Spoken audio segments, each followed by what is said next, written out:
much about getting things done. It's about being appropriately engaged with your life and your work so that you're totally present with whatever you're doing. It's not about gaining more time. You don't have more time. Everyone from you to me to or Mark Cuban, Elon Musk, we all have the same amount of time. But it's creating room in your day to get more accomplished. Getting things done. The art of stress-free productivity. This system, while it does take time for you to dedicate yourself to, it takes discipline to follow it. It doesn't take a whole heck of a lot to get going on it. So by going through each of the 5 steps now, we're going to better understand what the GTD system is about. Capture. Capture all your tasks, all your ideas, reminders, and more using the collection tools. So, as we all know, our days are constantly under attack by different competing priorities, different emails, text messages, people walking in on you in the office. The capture process is absolutely critical, and it's initial. That is, hey, anything that has your attention, anything that is potentially relevant. It's the idea, oh, I might want to, oh, I should, oh, I gotta, or whatever. That you need to capture, and anything that has your attention that you might need to decide or do something about. And that means little things, big things, personal things, professional things. Most people only want to make a to-do list of the most important things and not realizing that if you don't give appropriate attention to the cat food you need, cat food will take up more of your psychic bandwidth than it should. So you need to be equally accountable to yourself to capture the little things, the big things, the anythings. A lot of people make the mistake, most people make the mistake of thinking, in order to capture it, I have to organize it. No, you don't. Just write it down. Just like taking meeting notes. If you're ever in a lecture or you're ever in a meeting and you're just taking notes, that's the capture process. Don't let it sit in your brain, whether it's, I got to do the laundry, grab cat food, dog food, I got to finish this report, I got a big presentation on Friday. It doesn't matter what it is. Get it out of your brain, get it on paper. That's step 1, capture. So step 2 now, clarify.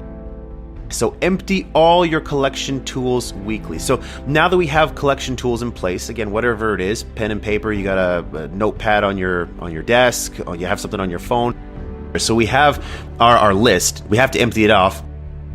What's the thinking I need to apply and the decisions I need to make about what the nature of this email is, the nature of these meeting notes, the nature of this note I jotted down last night that I can barely even read, but it might have been important. What is that? The first thing is it an actionable item? Is it something that you have any commitment to actually move on or do something about? And there are 3 types of things you don't. One is just trash stuff that's like, oh, that's a dumb idea, or I don't need that email, or now that I've seen it, I don't need it. And then you have stuff that I just need to keep. There's no action on it, and that's reference material. And then you have stuff that you might want to move on, but not right now. And that's the on hold, incubate category. And then if it said, oh no, there is an action I need to take about this, then a real critical decision is, well, what's the very next action? If it is actionable, what does action look like and where does it happen? What's the very next step you would need to take to get closure or clarity or finality on whatever this thing is? Is that an email to send? Is it a conversation to have with somebody? Is it something to buy at the store? What's the very next physical, visible action? So that needs to be decided about anything that is actionable. But then you have the option of either doing the action. Once you figure out what the action is, you can do it in less than 2 minutes, you should do it right then. If it takes longer than 2 minutes to do it, don't do it right then. Ask yourself, are you the right person to do it? And if not, hand it off to whomever it is. That's a delegate function. And then one other thing you need to answer is, will one action finish whatever this commitment is? If not, you've got a project. Even a very small project, but then you've got 2 things to really clarify about actionable things. Actions and outcomes. What's my desired finish line on this? And what's my very next action? If you've made that decision and then move to step 3 where you park these things in trusted places, then that will get this stuff off your mind. That's how you empty your investments. This is all a part of understanding the system and all a part of making you more productive. So now that we have emptied all of our collection tools, we need to put them in the right places. David, help us understand the organized stage.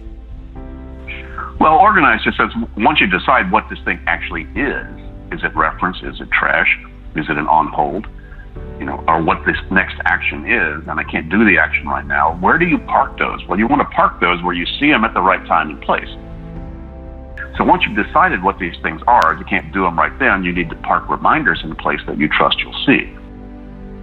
And so I trust if I go out for errands, I'm going to look at this list of these 9 things that I need to do. I may not go do them all, but at least I'm not missing any. And, that's basically it. So it's no big mystery. You don't need a real complex system. You do need a system that will let you put things in the appropriate categories. So it's not a big mystery here. You do need a project list. I've got a list of 25, 30, 35 projects right now that I've got. I have that all on one list. And then all the next actions about all these projects, as well as any single actions, are listed in several lists that I've just over the years discovered work for me. I list stuff to do at the computer, stuff to do at home, errands to run, stuff to talk to people about, and stuff I'm waiting for to come back from other people. And so you don't need very many, but it is nice once you've sort of clarified what the work is, what these actions are, and what the projects are, that you park those things in appropriate places that some part of you trust you'll see at the right time. You're dealing with a whole bunch of different tasks. You have a number of emails you need to respond to. You have a couple projects on the go. You have a couple meetings coming up in the next little while that you have to book. How would you then organize all those tasks as part of the GTD system? Over the years, what was popular about GTD was the idea of creating reminders by context, not some big amorphous list of things that combines errands to run and stuff to buy at the store, as well as things to talk to your spouse about. If you try to put all that on one list, you'll blow a fuse. So given how many actions people have, just creating some sort of a subset of categories that you see the right things at the right time, that's really all you need, and it doesn't have to be very complex. It needs to be as complex as it does, given how complex your life is. Step 4, which is reflect, reviewing your system frequently. So if you have a good, compact and intact external brain system, then reviewing that regularly is the one that's going to sort of hardwire your intuitive intelligence to be making good judgment calls, moment to moment. You don't have time to think. You need to have already thought. You need to have already sat down and looked at all this stuff, because the world's going to come at us so fast, so quick. You don't have time to think. You need to have already sort of hardwired internally your priorities and kind of what's going on and seeing your world. Engage. Selecting what you should do based on situation and priorities. So in this final stage, things actually get done, and you use the 4 criteria that we should consider to help us in selecting what needs to get done. Well, the best practice of this at this stage is to do all the first 4 best practices. You alluded to that. Make sure you've captured, clarified, organized, and reviewed everything. At that point, your decision about what you do is going to come from a much more trusted place. And here's a big secret, Ryan, and I'll share it with you. Getting things done is not so much about getting things done. It's about being appropriately engaged with your life and your work so that you're totally present with whatever you're doing. That happens to be the most productive state to hit a golf ball from or fire somebody from, is when you're present, when you're totally present. So the whole idea of engage is to engage in a trusted way. Where do you put your attention? Where do you put your activity right now? Because that's the end result of anything, any of all this self-management stuff, is to feel comfortable and confident, Ryan, that you and I talking to each other right now is exactly what we need to do, given all the other options that we have on the planet. Now, there are several factors that go into prioritizing. First of all, what can you do where you are? If your phone's dead because you got no battery, you can't make any calls. So I don't care how important the call is. You might want to go charge your phone or go borrow somebody else's, but you can't do it if you can't do it. So the first limitation is, where are you? The second one is, how much time do you have? You have a commitment in 10 minutes to be somewhere, and you don't want to pick something that's going to take you 20 minutes to do. I don't care how important it is. Pick a 10-minute thing. And then how much energy do you have? Are you fresh or are you toast? Do I do stuff I've already figured out I should do? Do I do stuff that's new, that's coming at me right now, that may be more or less important than whatever I thought I should be doing, and I need to handle that right now? Or do I need to spend time actually doing the GTD process and clarifying the new incoming stuff so that I've got a good inventory? So The threefold nature of work: doing defined work, doing work that's undefined and unplanned as it comes at you, or defining your work, which takes at least an hour a day for the typical professional to just to stay current with incoming email and notes and ideas and thoughts and all that stuff, just to keep your external brain current and to keep it present and to keep it up to date. Then all of those factors come in, and then you have all the 6 horizons of commitments you've got. Why are you on the planet? What's your vision of wild success 5 years from now?